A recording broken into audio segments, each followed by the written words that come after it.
couple of months ago, I decided what I need outside my new workshop was a pallet and a mahl stick, so people know what I do.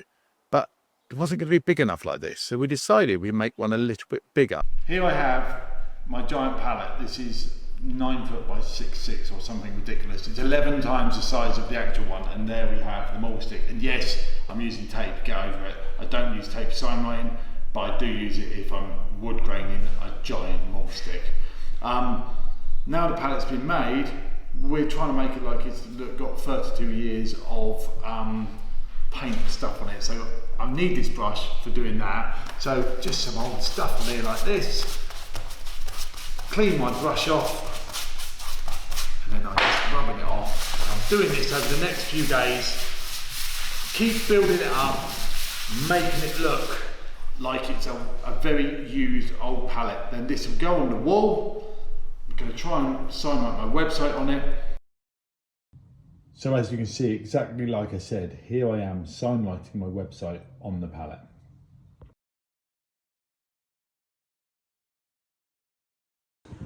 Here we go, we're going to mount the pallet on and hope it fits.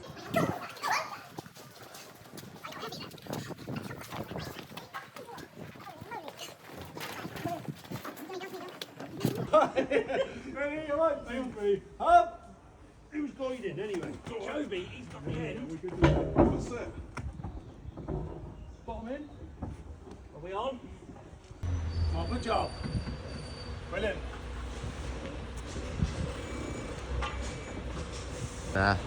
Proper job.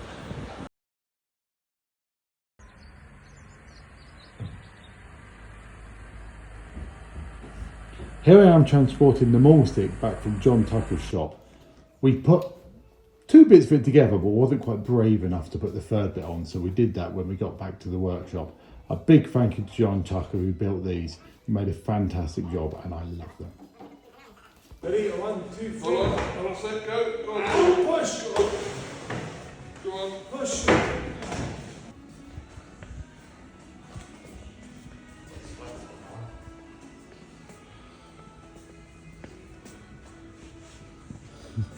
Anyone who knows me knows I'm not a fan of using masking tape for lettering. Now when I say that, I mean running tape under the letter and at the top and painting to it.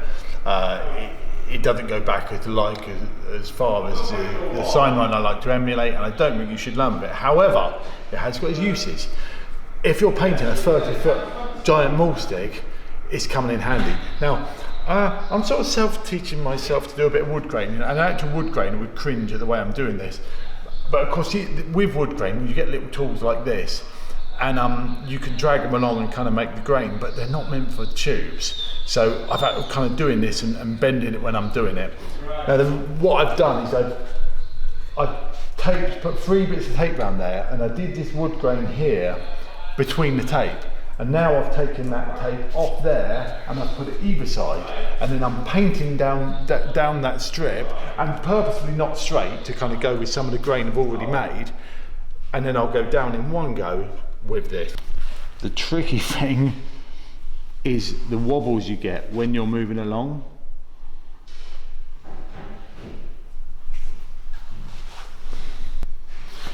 Now I'm convinced the only reason people actually use tape is the kind of fun bit, which is taken off.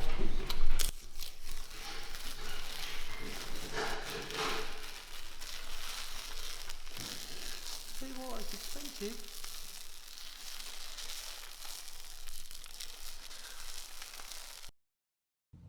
Then once I'd finished the wood graining, I then painted traditional skills in a digital age across the length of the mahl stick.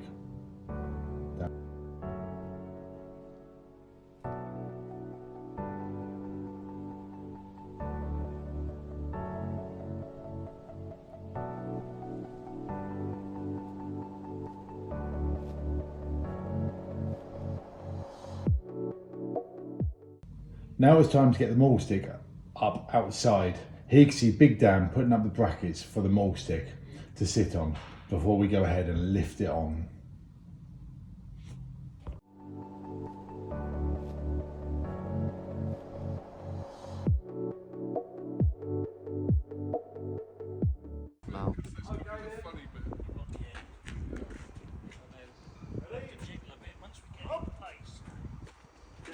let her in sticking straight out. I'm glad it's better.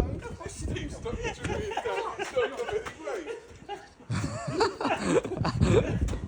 It's like being back in the Undertaker. I can't get it all on this.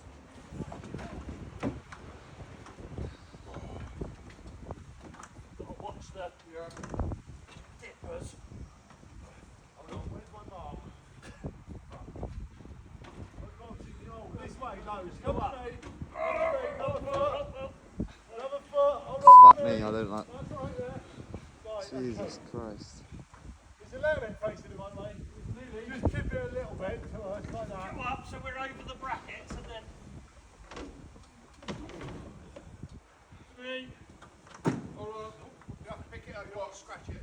Oh, we're going back to you a little bit. Yeah. Back to you. Tip it down a bit. Down a bit more. That's it. That looks good. That looks bonkers. You had a one up. So here we have the finished article. The giant pallet, dippers and mahl stick. Probably daft really, but why not? And it gives lots of photos, it gives lots of smiles. I use it as a notice board. Once I'm finished with one date, I rub the lettering out and then I paint on the next one, ready for when they turn up on that open day. And hopefully if you photograph it, they put it online and it goes round in a big circle and then we're ready for the next one. So if this is an old video, look online as to when the next open day is and come along, because the whole idea is I host these events that are celebrating not just what I do, what all traditional signwriters do, and hopefully just keep the ball rolling. And if this makes Vicky smile, makes them take a photo, it's done its job.